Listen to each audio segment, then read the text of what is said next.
नमस्कार विद्यार्थी मित्रांनो, सध्या सगळीकडे चर्चा आहे म्हणलं तर DMER 2025चा कट ऑफ किती जाणार या गोष्टीची आणि सेकंड रिस्पॉन्स शीट कधी येणार.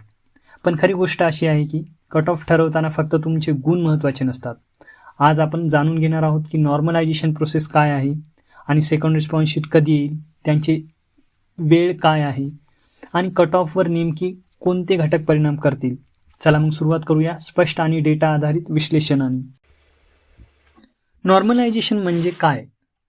11 सप्टेंबर 2025 रोजी DMER कडून अधिकृत सूचना आली आहे की संपूर्ण राज्यभर परीक्षा वेगवेगळ्या शिफ्टमध्ये घेणार येणार आहेत. त्यामुळे सर्व विद्यार्थ्यांना समान संधी मिळावी म्हणून नॉर्मलायझेशन प्रक्रिया लागू केली जाणार आहे. याचा अर्थ प्रत्येक शिफ्टचा अवघडपणा वेगळा असल्यामुळे गुणांचे ॲडजस्टमेंट अल्गोरिदमनुसार केले जाणार आहे. म्हणजेच कठीण शिफ्ट असेल तर तुमचे गुण थोडे वाढतील आणि सोपी शिफ्ट असेल तर तुमचे गुण थोडे कमी होतील, ज्यामुळे सर्वांना समान न्याय मिळेल. आता बघूत आपण सेकंड रिस्पॉन्स शीट रिलेटेड थोडं अपडेट. आता सगळ्यांना एक मोठा प्रश्न पडला आहे की सेकंड रिस्पॉन्स शीट कधी येणार. तर अधिकृत अपडेट अजून आलेला नाही, पण मागच्या प्रक्रिया आणि स्रोतांच्या माहितीनुसार दुसरी रिस्पॉन्स शीट 17 ते 20 नोव्हेंबरच्या दरम्यान येण्याची खूप जास्त शक्यता आहे. कारण पहिल्या रिस्पॉन्स शीट नंतर नॉर्मलायझेशनसाठी डेटा क्रॉस चेक आत्ता करणं चालू आहे. ही प्रक्रिया पूर्ण झाल्यानंतर दुसरी शीट अपलोड होईल. त्यामुळे तुम्ही अजून थोडं थांबा आणि 17 ते 20 नोव्हेंबर दरम्यान तुमचं डॅशबोर्ड चेक करा. एकदा शीट आली की आम्ही लगेच नवीन व्हिडिओ अपलोड करणार आहोत आणि एक्झाम डिफिकल्टी आणि कट ऑफवर त्याचा परिणाम पण होईल. 2025च्या परीक्षेचा अवघडपणा आणि कट ऑफ ठरविण्यात मोठी भूमिका बजावतो.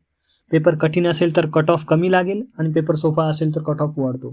कारण कट ऑफ फक्त तुमच्या गुणांवर नाही तर संपूर्ण उमेदवारांच्या सरासरी कामगिरीवर ठरणार आहे. आणि हो, अर्जांची संख्या आणि कॅटेगरी डायनामिक्स बघायला गेलं तर यंदा अर्ज करणाऱ्यांची संख्या मागच्या वर्षाच्या तुलनेत थोडी जास्त आहे. त्यामुळे कट ऑफवर थोडा दबाव येणारच आहे आणि कॅटेगरी वाईज अर्जांमध्ये झालेल्या बदलांचा थेट परिणाम जनरल कॅटेगरीच्या कट ऑफवर होणारच आहे, हे शक्यच आहे.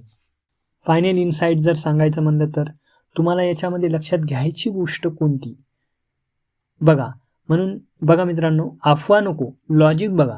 कट ऑफ ठरवतात ह्या 4 गोष्टी: एक्झाम डिफिकल्टी, नॉर्मलायझेशन, अर्जांची संख्या आणि अवेलेबिलिटी ऑफ व्हॅकन्सी अँड त्याच्यामध्ये काही जे आहे ते नवीन बदल. आणि आता या 4 घटकांवर सेकंड रिस्पॉन्स शीटचं जे टायमिंग लक्षात ठेवा. म्हणजे कट ऑफ कधी आणि कसा ठरेल याचा अंदाज तुम्ही स्वतः लावू शकता. चला मित्रांनो, तुम्हाला व्हिडिओ आवडला तर लाईक करा, ग्रुपमध्ये तुमच्या मित्रांच्या शेअर करा आणि कमेंट करून सांगा. आणि तुमचा अंदाज काय आहे DMER 2025च्या कट ऑफसाठी हे पण मला कळवा. आणि सर्वांना एक रिक्वेस्ट आहे की तुम्ही सर्वांचे मार्क कमेंटमध्ये सांगायचे, जेणेकरून आपल्याला अचूक अंदाज काढता येईल.